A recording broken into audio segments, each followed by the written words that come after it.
Okay, hi, you guys. So thank you guys for joining the talk for today. I'm super excited to have Leif Richardson today for our talk. Just let me give you guys a little bit of background information on him and his project. So he studies bumblebees, and as pollinators of native plants, bumblebees play a key role in structuring ecosystems, while bumblebees also deliver the ecosystem services of pollination to agricultural crop plants, making them critical to human food productions.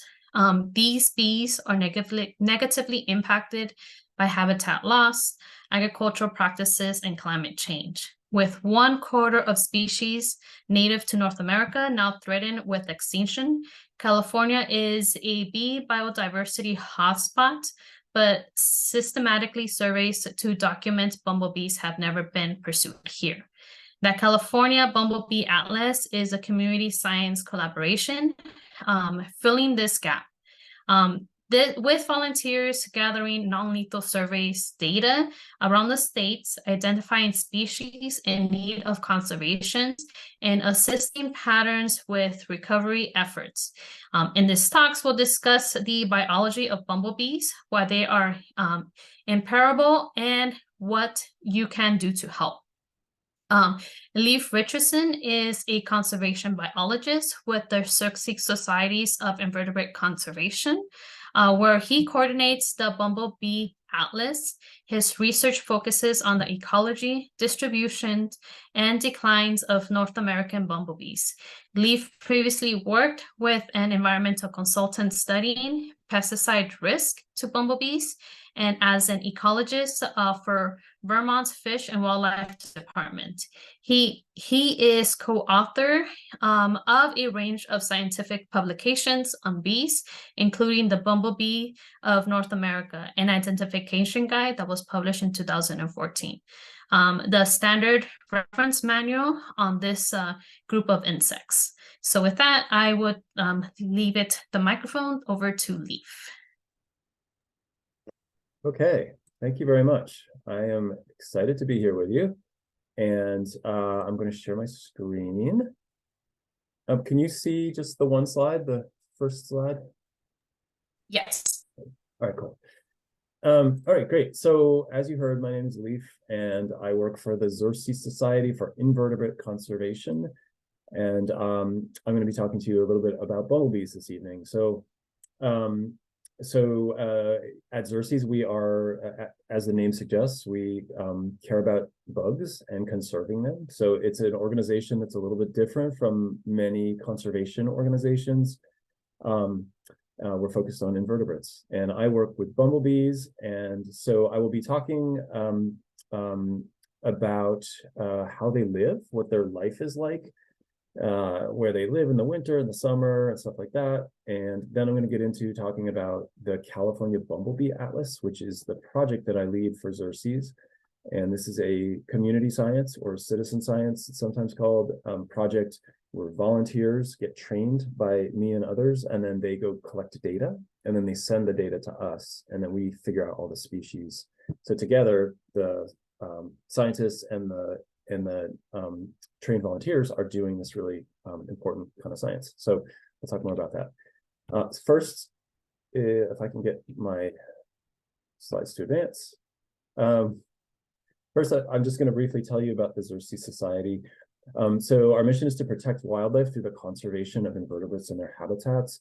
And we do this through a bunch of different program areas, including one about pollinators, one about endangered species, which is where I work, one about aquatic invertebrates like freshwater mussels that need conservation, and then one about butterfly conservation, which is heavily about monarch butterflies, but also all these other butterflies. In fact, the name Xerces comes from the first butterfly that we know to have gone extinct due to human factors. So this guy named the organization after that. And then we have a program that works on reducing pesticide harm to invertebrates. We are an evidence-based organization. We do science before we do advocacy. So we collect data, and we do that with a ton of different people, parties, stakeholders. So academic researchers, college students, government scientists, landowners, and all of these trained amateur scientists who work with us. So we gather evidence, data about the status of insects, for example, and then we take action when necessary. So this is the community science that we do, and I told you briefly about the California Bumble Bee Atlas. And there are many other community science projects at Xerces. So if you're interested in monarch butterflies and you want to help out, for example, we have a wintertime count when people get trained and then they go out to these wintering sites along the coast from about LA to San Francisco and just count butterflies. It's pretty fun. So there's a range of other community science projects there. If you think you might be interested in those, go to the website at the bottom there and check it out. And yeah, when our science dictates that we should, we advocate for conservation of these species, including getting them on the endangered species list at the federal level or in California under our Endangered Species Act. So we kind of straddle this thing of doing science, but also doing this policy and advocacy work. We do lots of education. We've trained many, many people around the nation and around the world in things like conservation of pollinators and habitat restoration. And then we do on-the-ground conservation. We don't buy land, but we help landowners and other stakeholders to restore habitat, like pollinator habitat, like you can see in these photos. And so we heavily influence like what goes on the land where the habitats are. So we are a nonprofit organization. So if you are interested in supporting the work, you can go to that website there, xerces.org/donate, and become a member. And thank you. Okay, so let's talk about how bees live. This is about bumblebees. We're going to talk about their ecology and conservation needs. You're probably aware bumblebees are social insects where there are different roles within the family unit. There's a queen, and then there are workers who are female bees that are the daughters of the queen, but they don't reproduce normally. And then there are males. So everybody's doing a different thing, and there's lots of communication, and the colonies last for months as opposed to just like a few weeks. And so they have to have kind of some stability across months of time, and that includes having something to eat all of that time. So this bee here is having a great day. She's surrounded by tasty lupins. But in many cases in California, bees run into a situation where they run out of food because of drought or just it's too hot, and that can be a problem for them. So we'll get into that some more. I wanted to show you this annual life cycle for bumblebees. Everybody's familiar with honeybees that live in hives and how they go. Bumblebees are a lot like them, except that the colony just lasts for 1 year. It starts in springtime, it dies out at the end of summer, and then the new reproductive individuals they hibernate until springtime the next year and start the thing all over again. So here's a little graph going from 1 to 5. The star is roughly where we are at number 4. So that's bumblebees mating with each other. Those are bees that were just produced in the nest in the last month or 2 months. And so they're brand new. They're out feeding and finding each other. And after the mating, the male bees will die sometime soon.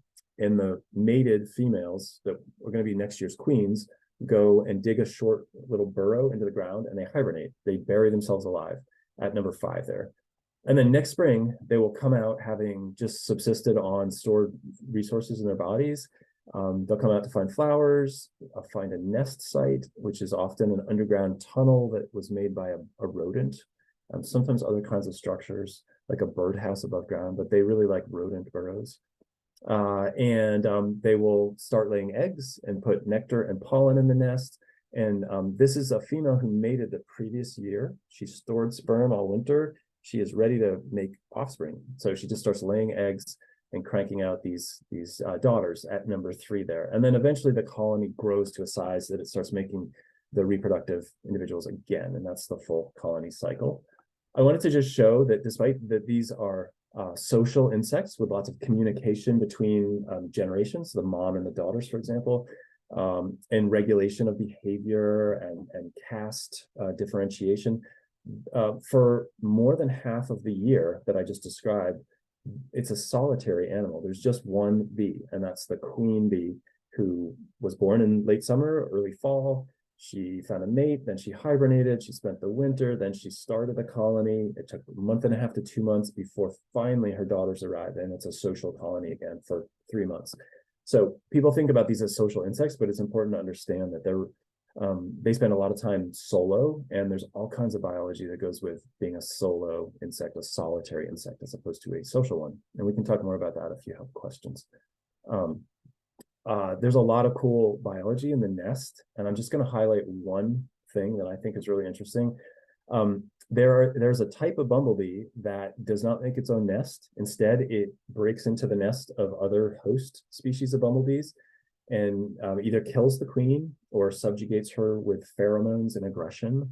And she forces the resident worker bees to produce her offspring. So here's what this looks like. The queen, the host queen, is over here on the left. And then you see her workers around her. And then this is what the brood looks like. This is what the nest looks like. This is a lab colony, but this is what they look like in nature, where you have larvae in these golden colored orbs. And then you have pupa and in these egg-shaped things. And what's going on here is a second species of bee called a cuckoo bumblebee is coming in from the right there. That's the female, and she's gonna take over. She may kill some of the bees. They're stinging, and then she's going to use pheromones to keep them to force them to take care of her offspring. And so that colony is done from its own perspective. It's just going to make the offspring of the invader. So these are bumblebees. They're both bumblebees. It's just different ways of making a living, but it's a really interesting piece of biology, and I like to just tell people about this because parasites are everywhere in nature. And it's not a good guy, bad guy kind of thing. It's just a different way that organisms make a living. And in bees, we see lots of parasites. And this is the bumblebee parasite. Yeah. So why do we care about bees anyway? Why am I here talking to you about bumblebees?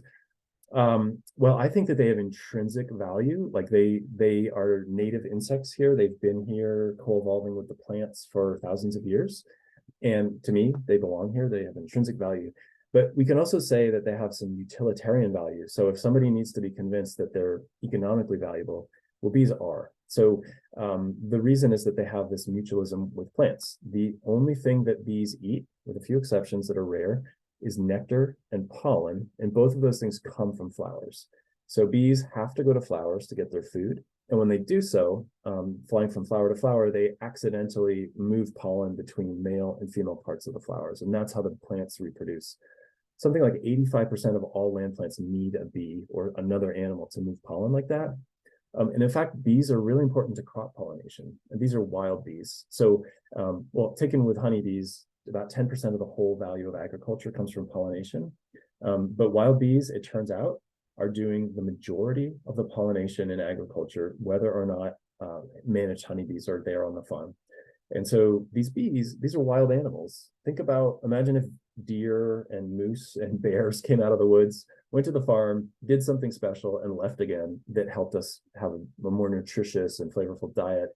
That's what bees are doing. They are wild animals, and they are doing this thing that we depend on, and we rarely think about that our food supply depends on something we don't control. It comes from nature and goes back to nature. So that is a good frame for thinking about why they're important, and also why it's important to handle threats to bumblebees and other types of bees. So just to hammer that home quickly, bees are pollinators of plants in plant communities. And so here's a coastal dune system in Northern California, similar to Central and Southern California coasts with dune systems with lots of cool plants on them. And you look at this and you see a bunch of native plants. But what you don't see, but what is there, is the pollinator. So many of these plants depend on these bees. And so the ecosystem would look totally different if you did not have the bees there. So they are important as pollinators of these wild plants in wild systems. Unfortunately, bees are declining. This is a busy figure or graph from a paper. It's really great about this subject. I'm just going to explain some of it. So the numbers are the number of species that occur in the country or on the continent that is being indicated. The pie charts are telling you the rarity ranking for the bees in that number. So for North America, it says we have 47 species. And the green, those are species that are doing just fine. The blue and gray are different. And then the red, orange, and yellow are the ones that are imperiled. They are at risk of extinction. And so you can see in North America, 26% of those bees are at risk of extinction. That is a really high fraction. There are some other organisms where the risk to the species is even higher, but this is really high, a quarter of all of them. And now look at over in Asia, China has 124 species of bumblebees, and the pie chart cannot be created because we just don't know very much about those bees. Chinese scientists and other scientists are working on this problem, but we don't even know what we may be losing in a place like China where there's a lot of agriculture and a lot of industry, just like in North America. And so my point here is just that we know that some bees are imperiled. Where we look, we see risk and endangerment, and where we don't have data, we sort of expect the same thing is probably happening. So this is like a call to action that we need to do something about this, because these are important animals around the globe, and we are losing them. Not all of them, but a lot of them. In California, there are 4 species of bumblebees that are already protected by the state's Endangered Species Act. California Endangered Species Act is what CISA stands for. And here they are. So top left, that one is called Bombus crotchii, or Crotch's bumblebee. It's named after a man whose last name was Crotch. And the map there next to that photo shows from a paper about these bees. In black, that's the recent observations of the bee. And in gray, that's the older observations, the historic observations. So in this case, at where the letter A is, where you can see that the black dots do not fully cover up the gray dots, you have a shift in range where, like, in the past, the bee occurred in the Central Valley and in Northern California, lots around the Bay Area. And now most observations come from LA to San Diego and out east into Riverside County. So this bee, this actually is a bee that only occurs in California, with like 15 exceptions in Baja and 1 in Nevada. So this is like our state bee. It lives almost entirely in California. So what happens in California means everything to that species. This other one to the right is called Franklin's bumblebee. And you're seeing the entire global range there at the top of the state in Oregon and in California.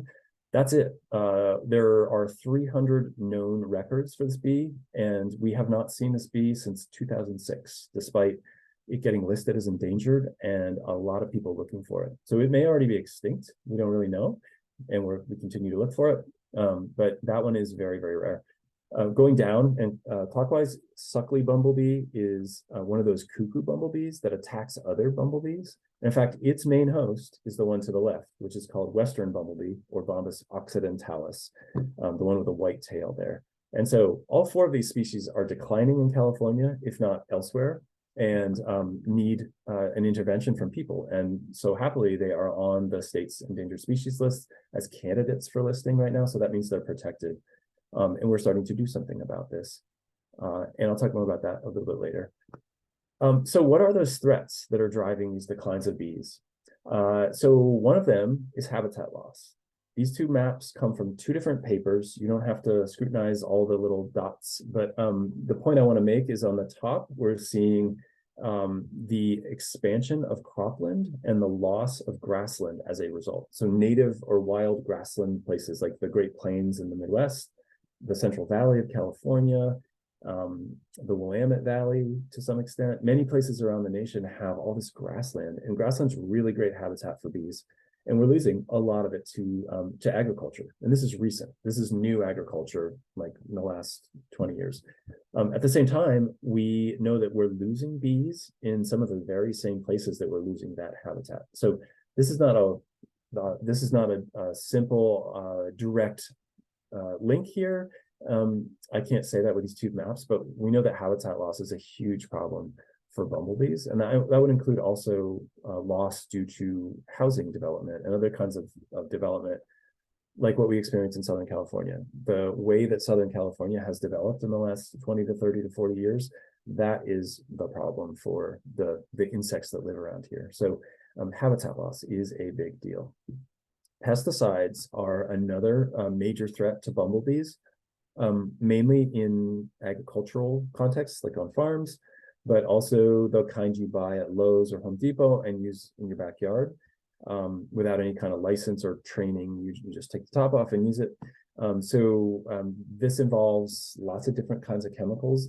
Pesticides include insecticides, which obviously kill insects, but also herbicides and fungicides.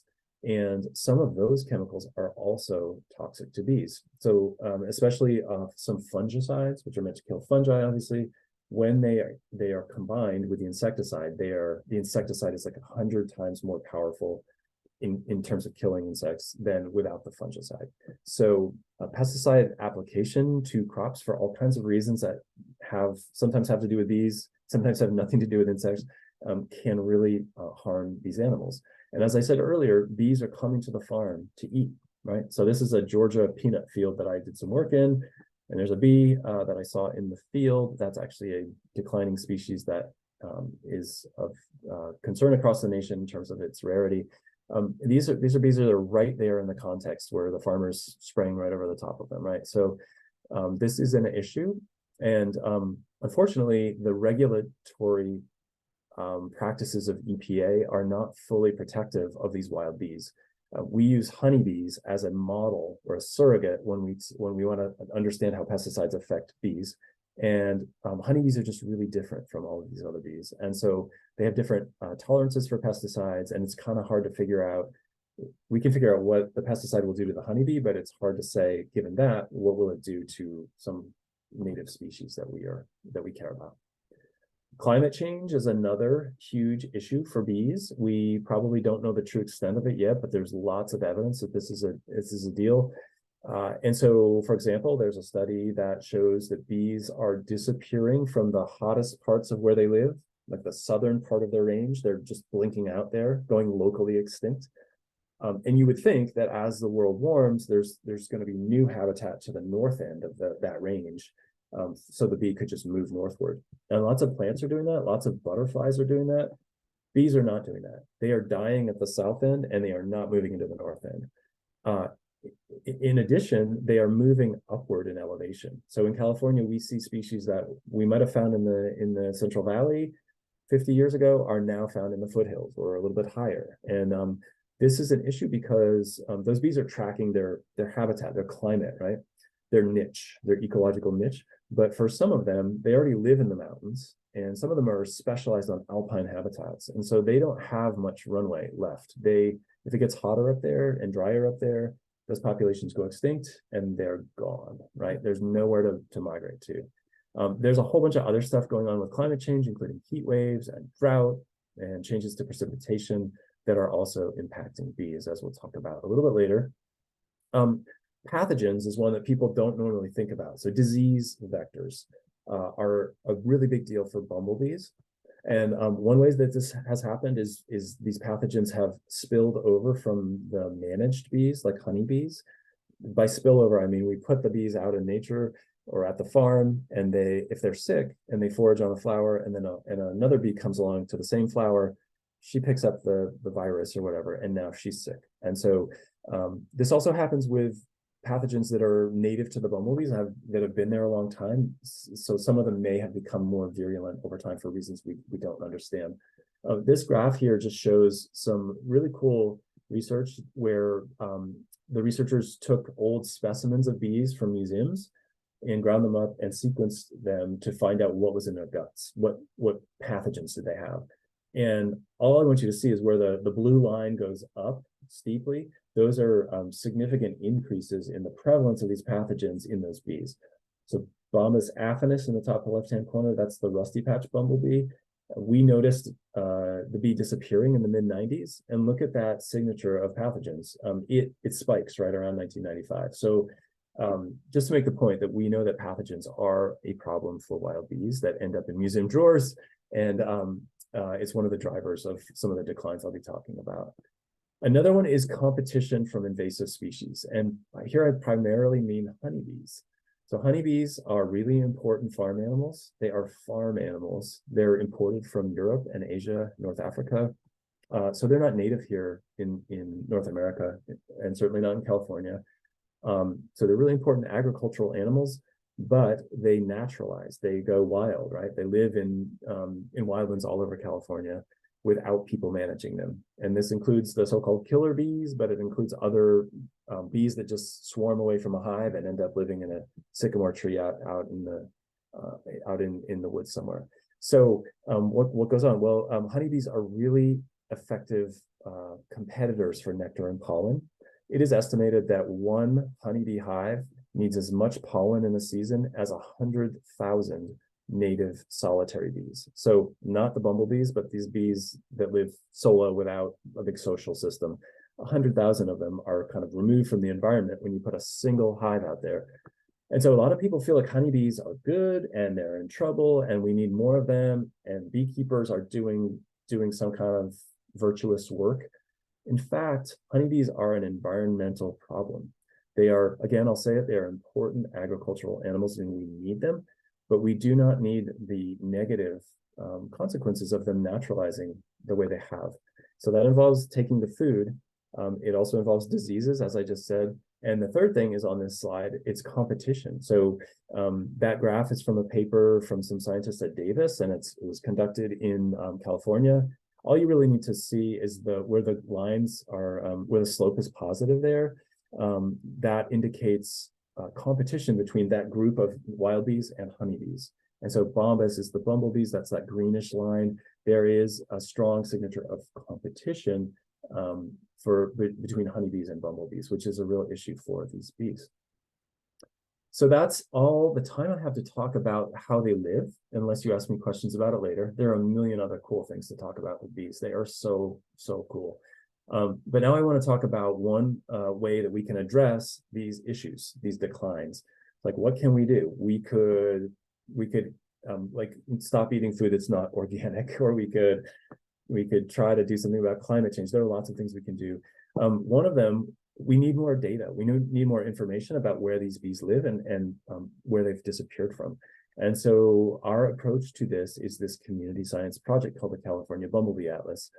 And again, we are finding volunteers, we're training them and getting them to collect data.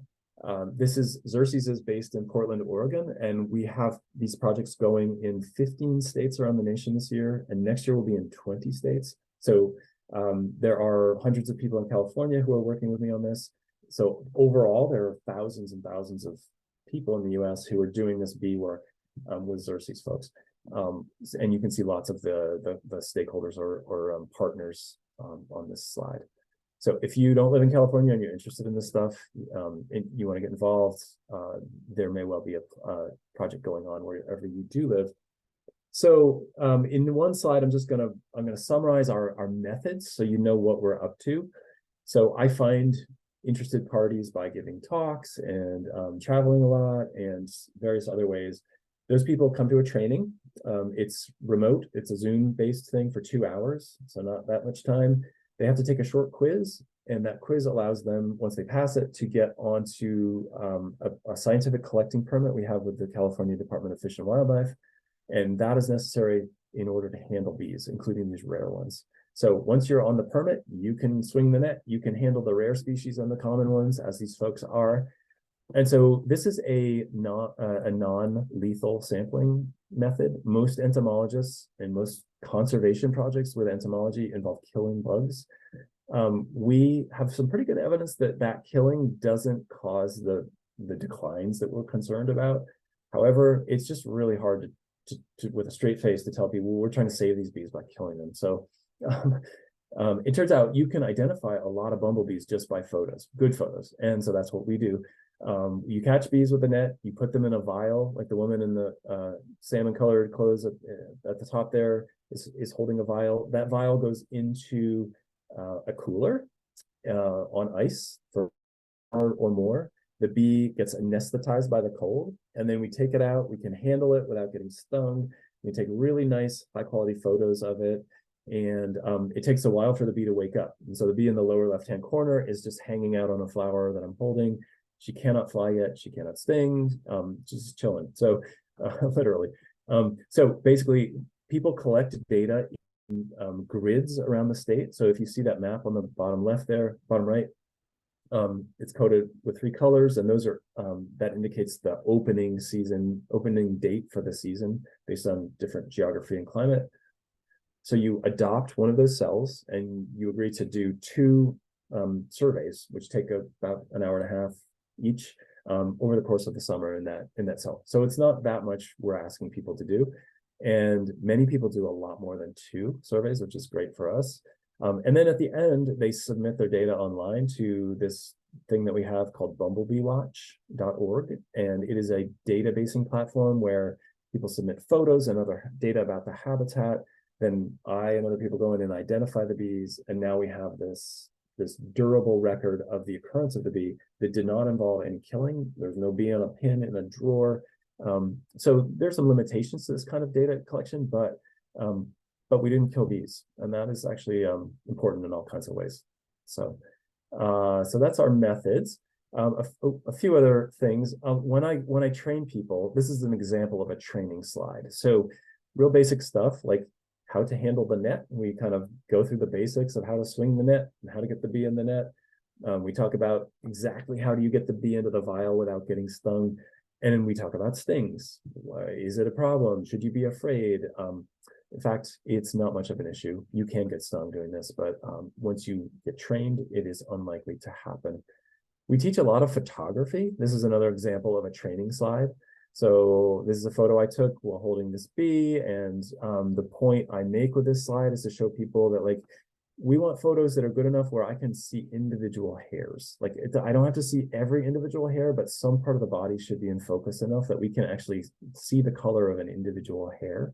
And we want to see various aspects. We want to see what the face looks like. We want to see what the tail looks like, as in this photo. We want to see that black area on the top of the thorax. We want to see a photo from above if possible. And for some of them, we want to see the underside of the belly for color. So that's an example of how we train people to handle a bug and actually take photos of it.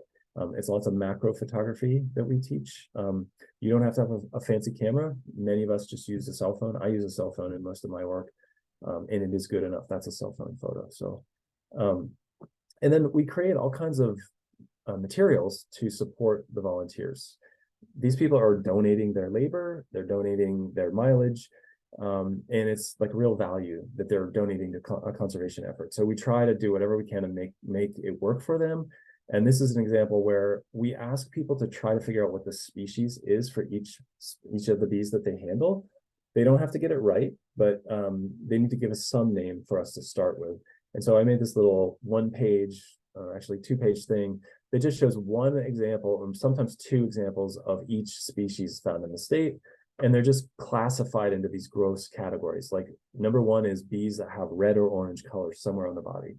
Number 2 is bees with a yellow stripe on the first segment of the abdomen, and then other stuff going on in the abdomen.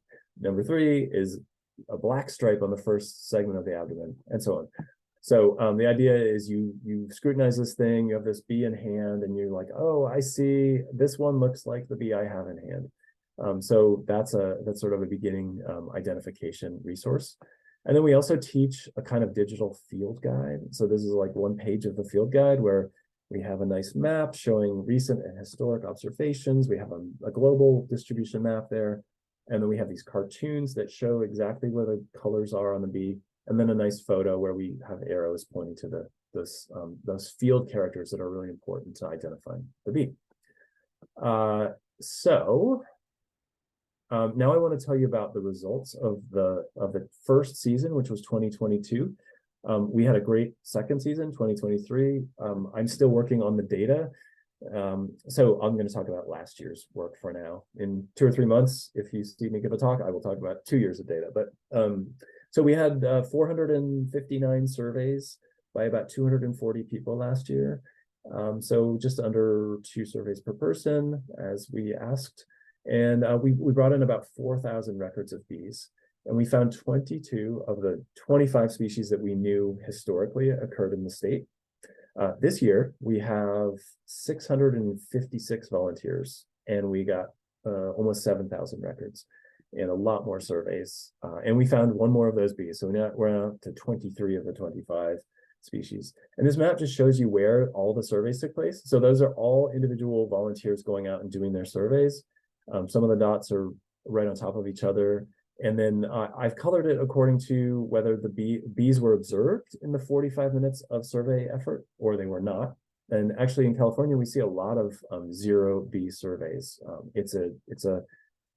Some parts of the state are hard places for bumblebees to survive. And so we do see lots of zero surveys, but that we expect, and it's actually really useful information.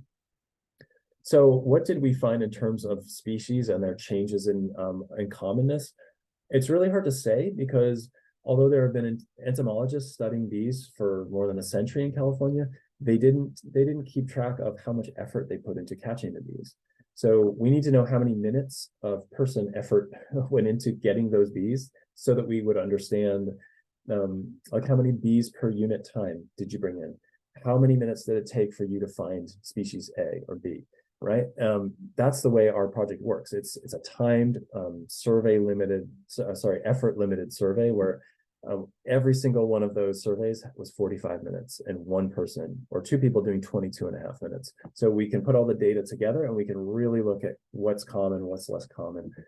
Nonetheless, in this graph, I'm showing all the species names on the vertical axis, the y-axis, and then across the x, I'm showing frequency. So that's the percent of all bees in the sample that were that species. And then the blue and the green are showing, the blue is historic, so any data from before 2002, and the green is just our 2022 data. So anywhere the green dot is to the right of the blue dot, that means, relatively speaking, there's an increase in commonness, at least in the data set.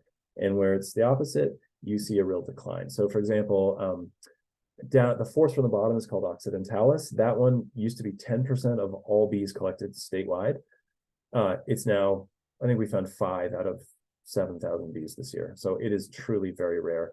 There's a category that says vase cal near the top. That is unfortunately bees where we could not get it to species from the photos. It's one of two species. It's either Vosensenskyii or Calagenosis. It turns out 25% of all the data falls into that category, which is really unfortunate, but it is the way it is. These bees are not easy to identify. So we can remove that from the graph. And this is just, again, 1 year of our data, but we start to see that some bees have become more common, some have become less common. And as we develop the project into the future, we'll have much better resolution to this data, and we'll really be able to see fine scale changes year in and year out, or that, at least that's what we hope. Let's look at some individual species and see what we can do with this data. And I know that a lot of you are here from a stats class, and you're going to see a couple graphs and statistical output or conclusions here. So I hope you feel at home with it, and please ask questions if I don't explain things adequately. This is a common species called Bifarius, or two-form bumblebee, and a rare species called Crotchii, or Crotch's bumblebee.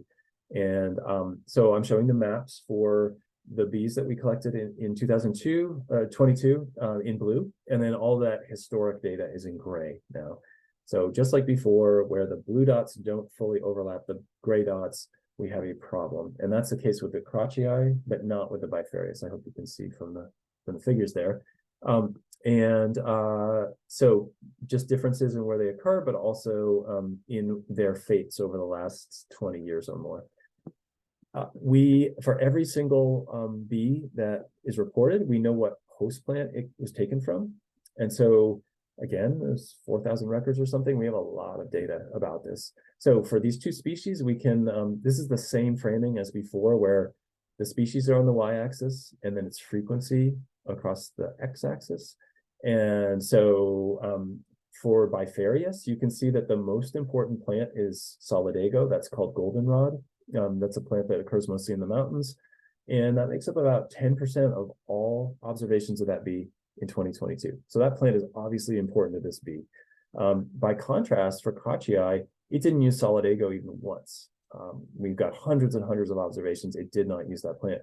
But almost 20% of all of the records for that bee came from milkweed, from Asclepias. So this is a rare bee, and it's dependent on this plant that monarch butterflies are also dependent on. So that's real information that is actionable for conservation, right? We know how to put more milkweed plants on the landscape, and that can actually benefit this bee. But I really want you to see these two bees have really different diets. Even if you don't know what those Latin names mean, you can see that they have largely non-overlapping diets. It gets even crazier. Well, I think this is crazy, but it gets kind of cool in that there is even a difference between the two sexes in what they eat. So now we're just looking at Bombus bifarius, the common one. And the gray bars on the left here are what the male ate, and the blue bars are what the female ate.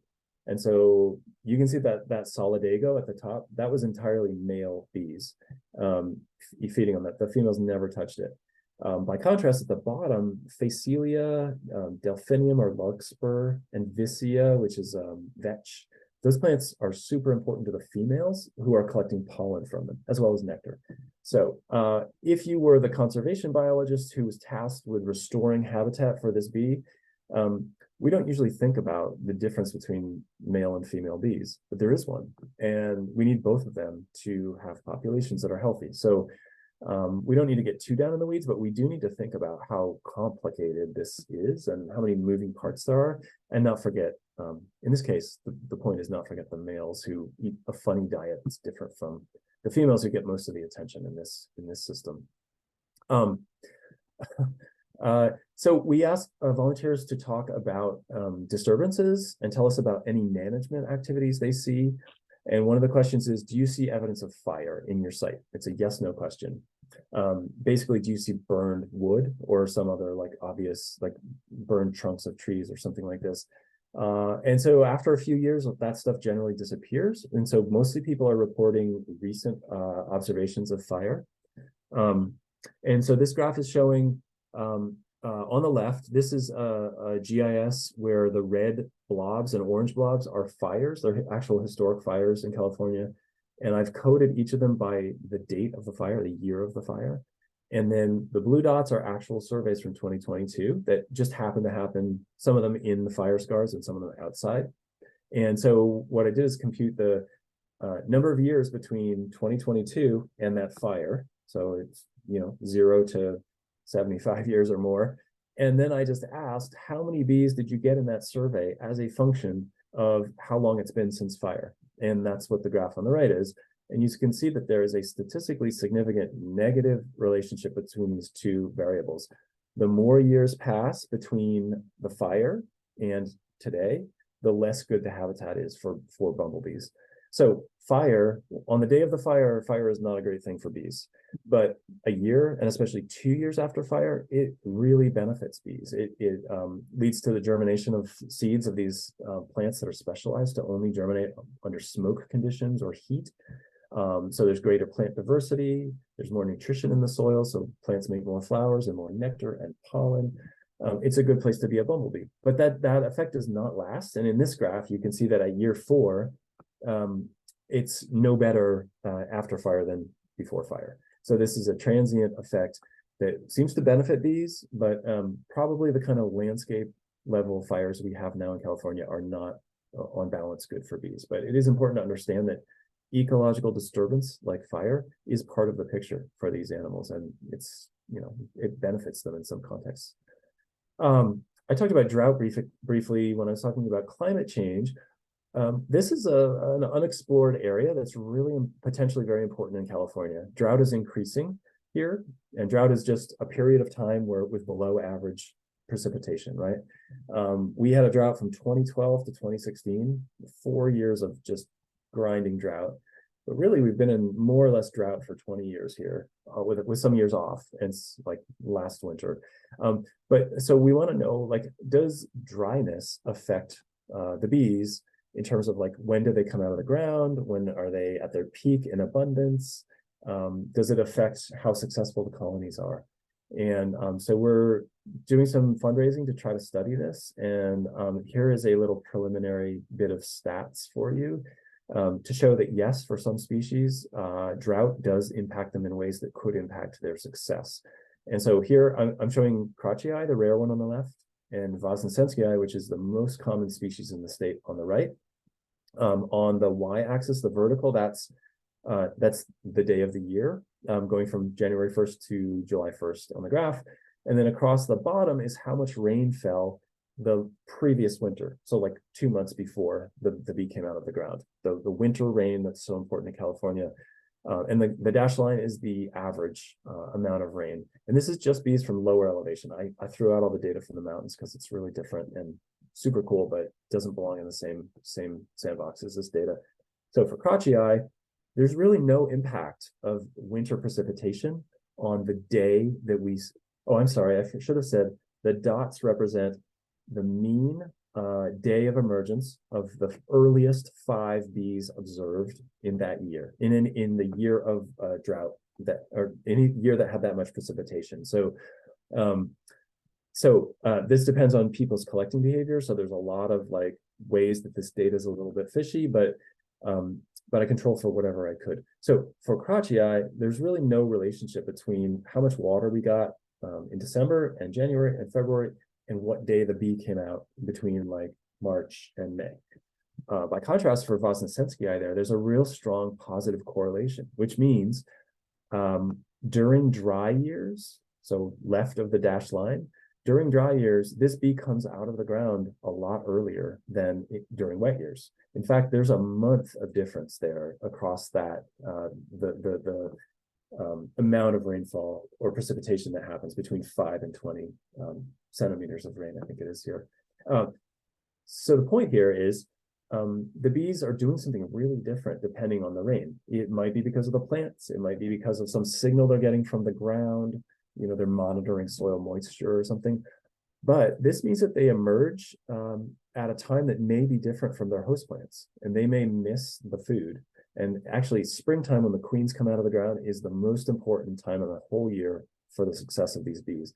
So if they come out a month early and the plants aren't going to flower for, you know, a month or something, they may die. They may just not be able to get started.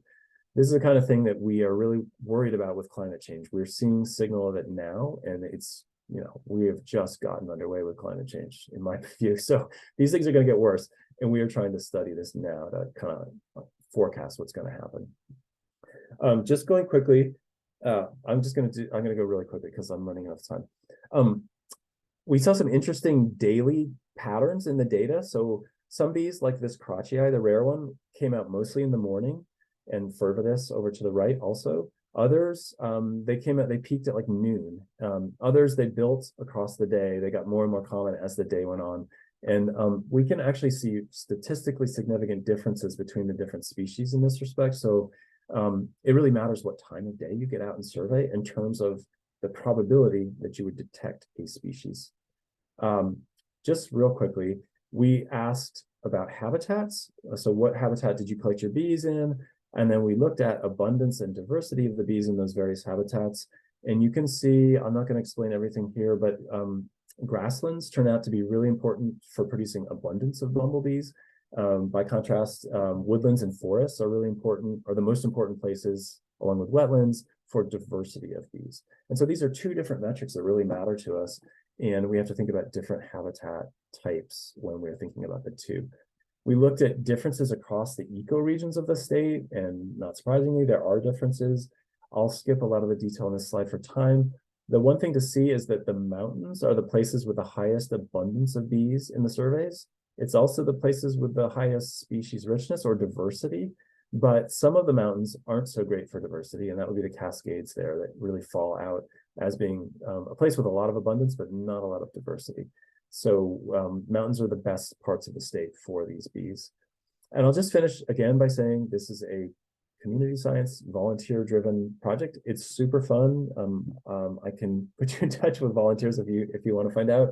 And we welcome just everybody to join us. So if you're interested, there's the website, and get in touch if you want to know more. So thank you, and I think we have some time for questions. Thank you so much for your presentation. Definitely learned a lot. If any of you guys have questions for Leaf, please feel free to put it in the chat, or you guys could just please unmute and ask your question directly. I did have a couple questions for you. so you kind of mentioned that with fires, within like the first 4 years after the first year of the fire happened, we see like a lot of activities with the bumblebees.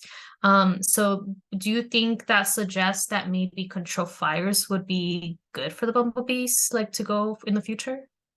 I think what it means is that the bees have evolved here with fire, with California's fire frequencies of the past, and um, so they're sort of adapted to this environment, and it features fire, and turns out they benefit from it. But yeah, in terms of management, small scale fires that are less hot are almost certainly better for these bees than the landscape level fires that we've seen in the last 10 or 20 or 30 years. So it's really unknown just how bad fire is for bees. But I do, as I said, there are some benefits of fire to bees. So there's more to be learned about that. And fire, is a management tool in lots of environments, lots of ecosystems. And it remains to be seen if we'll use it as a management tool for bees, but I think it's definitely possible. Okay. The other question I had is, when they're doing the surveys for the bumblebees, do they also document like their activities on what they're doing, or were they pollinating, were they just flying by, or just chilling? Yeah, but they will tell us if it's on a flower or if they caught it in the air, but we don't gather much behavioral data on these bees. It's mostly what we're most concerned about is presence or absence. Did we find the bee there or did we not? How many of each species did we find in 45 minutes of effort? Those kinds of things. But it's a good question, and there's a ton of stuff that we could learn if we would collect more data. So if we collected the bees, we could learn about their pathogens and their nutritional status and stuff like this. But if we collected pollen off their bodies, which would not hurt them, we could find out what they're eating. There's lots of stuff we could learn about the bees that it's beyond the scope of our project. Okay. The last question I had for you is, you mentioned that some of the bumblebees, they're more active during certain times of the day. So when the volunteers go out to do their surveys, in their certain grids, I'm assuming they have an idea what species are within that grid. So would they have a better idea what time of the day they should go out to survey? Eventually they might. This is new information, so I'm telling people about this, but we weren't able to tell them this a year ago. One way that it really matters, in that slide I showed that this rare species, crotch's bumblebee, comes out in the morning and then seems to go away as the day goes on. I'm going to just go back to that quickly. The graph on the right that I didn't explain shows that surveys that failed to find crotchii, they started around 12:15 p.m. Surveys that found crotchii started around 11 a.m. This is a statistically significant difference. It's only an hour, you might say, but it's a really important hour to these bees. And so why is that important? Well, what if you were told by CDFW that you have to go look for this bee before you could build your shopping mall or whatever? When should you look? Should you look in the middle of the night? No, you're not going to see bees then. Should you look in January? Not for this species. But even time of day is really important. So it's not that we necessarily want to tell them get out there at 10 a.m. or don't bother, but we want to interpret what they find in terms of time of day, because it matters to detection probability. And this is a numbers game at the end of the day. So if you do like 1 hour of survey effort and you find a bee, that means something, in terms of the amount of time it took. But it also matters like when and where did you look. And so some of this stuff, which is just like the underbelly of the project, well, like what time of day did someone catch a bee, is kind of esoteric. It's not that important seemingly, but it may end up driving some of our methodology and the regulatory stuff about how to detect these bees if they are there. Yeah, thank you. Yeah. Those were all the questions I have for you. Does anyone else have questions for Leaf?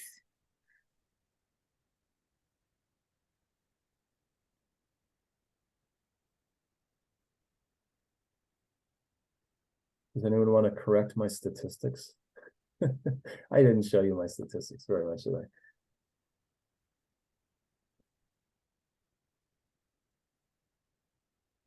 Since you did bring that up, what type of stats did you use for most of these? I work in R, and I guess I know that you guys work in R because we had this conversation before you got on the call. I sometimes work in Excel and stuff to get data ready, but I always do my analyses in R. For this kind of data, it's also summary stats. We're just looking at averages and min and max and things about like elevation and latitude. So just summarizing the patterns in the data. But we also care about other stuff that's a little more complex, like this graph on the right here. I mean, it's just a one-way ANOVA. Comparing the two, you could do a t-test probably instead, but it's just very simple stats there. We are using much more complicated stuff. For example, that drought work where I kind of bungled talking about it, but again, these are averages of the earliest 5 observations in each year from 1950 to 2022. Each dot represents a year, and it's the average of 5 observations in the springtime. There's like all kinds of things that you need to control for here to get a pattern that is meaningful. Like there's a lot of potential room for error in this data. And so like just give one quick example. If there are 100 bees collected in a season and we take the 5 earliest versus 1,000 bees collected in the season and we take the 5 earliest, you're more likely to get an earlier mean date if you sample from 1,000 than if you sample from 100, just by probability, right? And so here I did not control for that, but I need to before this ever gets published. If sampling has taken off in the 21st century, we have like 10 to 100 times more data coming in each year than we used to, but it's also the time when drought is increasing. So those are 2 conflicting variables that I have to work out. So some of the stats are pretty complicated, at least for me, and some of them are just real basic things that we just do to report to CDFW or our funders or our volunteers what's going on in the project. So there is a question on the chat. So they are asking, since you have the data from where and when the bees came out, is there any plans, any plans to focus on collecting a new data for those bees based on the time and locations to get more accuracy in the data? Actually, no. For the most part, no. We are interested in characterizing the occurrence of bees all over the state. And that's why we use that grid, that map that I showed with the grid laid over it. Instead of just asking people to collect bees wherever they want, in their backyard, let's say, we want people to go out across the state and sample all over the place. Crappy habitats, best habitats, everything in between. The reason we don't want to just go to the places we know the bees occur on the day we think they're coming out. We want to get an unbiased random sample, if you will, of the bees in all of these various sites. And as I said earlier, lots of the sites turn out to have no bees, at least in 45 minutes of survey effort. And that's really informative to us, but we don't want to tell people not to go to those places. We absolutely want you to go out and fail, because we want you to send that data in to tell us this is a place without bumblebees. And later, when we crunch the numbers, we can start to think about, Santa Barbara County has a lot of zeros. And why is that? I'm just making this up, but it might lead to some interventions to help the bees, like planting more wildflowers or reducing some threat that is happening in the place. So we don't want to send people to just exactly where we think they'll find the bees. We actually want them to go out there and just make a sample, a random sample from nature, or at least as close as possible. There's another question on the chat. They're asking, do you expect a different pattern in number of bees collected after the El Nino season? Or do you think this year may be an outlier given the state's history of drought? Great question. And absolutely, we expect a difference. This year, 2023, was a really wet year, right? We got so much rain in the winter and 50 feet of snowpack and mammoth and stuff. So much more precipitation than normal. And so the plants were all delayed in California by days to weeks to more than a month in terms of when they flowered. And the bees were delayed too, but they were delayed in different ways. And so, for example, in this graph right here, the one on the right is the most common bee in the state. And we're not worried about this species. But as the graph demonstrates, this bee really responds to how much water we get in the wintertime. And actually, lots of people got in touch with me this year and told me, I see this bee every spring on my this flower or that flower, and there are hundreds of them. This year, there are none. The bee is not extinct or something. It just came out later than people expected it to. And so, point is, a wet year is really different from a dry year for these bees.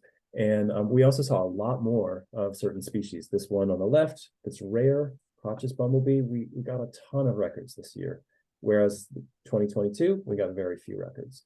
So yes, this winter is an El Nino, and I expect, the predictions are that we'll get a lot of precipitation. And so I would expect another good year for bumblebees, but a year where some of them are shifted in time, or where they're more abundant than usual in some places, others. But this is like the broader picture is we don't know that much about the bumblebees in the state. They're, as I said earlier, I mean, the case, they're really important to us, but we don't know that much about how they ebb and flow with El Nino years, for example. And one of the purposes of this project is just to collect data for year in and year out. We're going for at least 4 years of data and hopefully maybe 5 or 6. And that should really let us see how the bees do in different precipitation regimes and years with more heat and less heat and so on.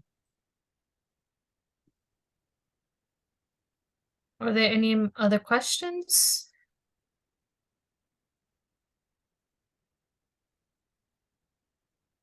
Well, I guess like before we leave, I don't know, Leaf, if you would want to mention to the students like what got you interested in working with bumblebees?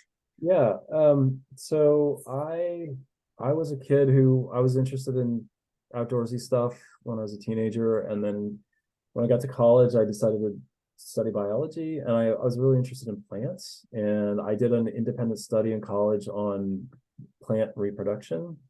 So I was just watching flowers, and bees were doing all the cool stuff, right? And so I just got obsessed with bees at that point, and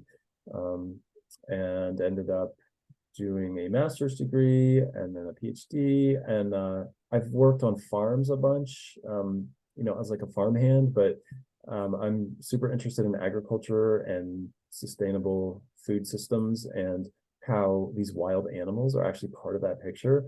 And it's not just a like, gee whiz, isn't that cool thing, but this matters to what you eat and how much you pay for what you eat and how nutritious your food is. So yeah, I've been kind of chasing this thing for a long time, and I mostly work on conservation issues now. I think the most important thing I can do with like my training and my passion for this is to try to protect these animals as much as I would like to study other cool things about them. There are just a million things that we could talk about that I think are fascinating about these animals, but the most important thing for me personally is trying to keep them on the landscape. And so, yeah, so I've been doing this for a long time. Thank you. I guess there's one other question that just came in on the chat. So I would say overall, what would be the outcome of this research? Well, this research, we hope to produce a comprehensive picture statewide of how bumblebees are doing and where they're doing good and where they're not. And that will help managers like CDFW figure out where to spend money to look for the bees, where not to spend money, where to spend money to improve habitat, where to have regulations that are more stringent and less stringent based on the bees. Those are the kinds of questions we're concerned with here. But I'm going to just quickly tell you about some of my other research. My PhD work, I was studying how plants and bees interact in terms of chemistry. So how plant chemicals mediate the pollination interaction. And so in a nutshell, plants make all kinds of chemicals, alkaloids, terpenoids, iridoid glycosides, tons of different toxic and sometimes not toxic chemicals. Many of these things are our medicines, the flavors in our foods and the colors of our foods, right? turns out that this stuff is expressed in nectar and pollen in flowers. So bees are eating these chemicals, including some really nasty stuff like nicotine. It's part of a bee's diet. And so you might ask, like, why would the flowers be putting something toxic in the nectar that is the attractant for the pollinator? What I found is that the bees are benefiting when they consume some of these potentially toxic chemicals. And the way they're benefiting is that it reduces their pathogen load. So it kills some of their gut parasites.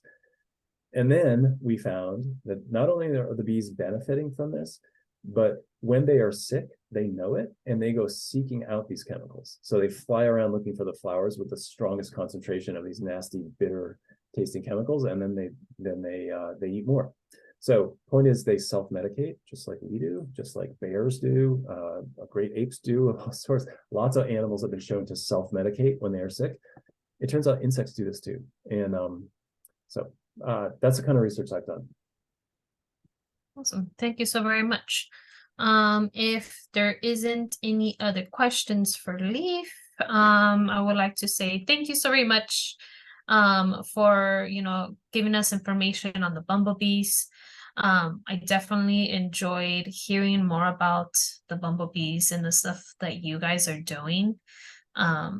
I am very excited about it, and also definitely looking forward to doing one of those trainings once I have time to be able to do it. So I could be able to do one of those surveys, because it's beneficial for the bumblebees, plus it will be fun. And thank you again for doing this talk for us. We really appreciate it. Yeah, thanks for having me. And if you're interested in bees and you want to get involved in this conservation work, please reach out and I will do what I can to help you do that. Awesome. Thank you so very much. All right. Have a good evening. Bye. Bye.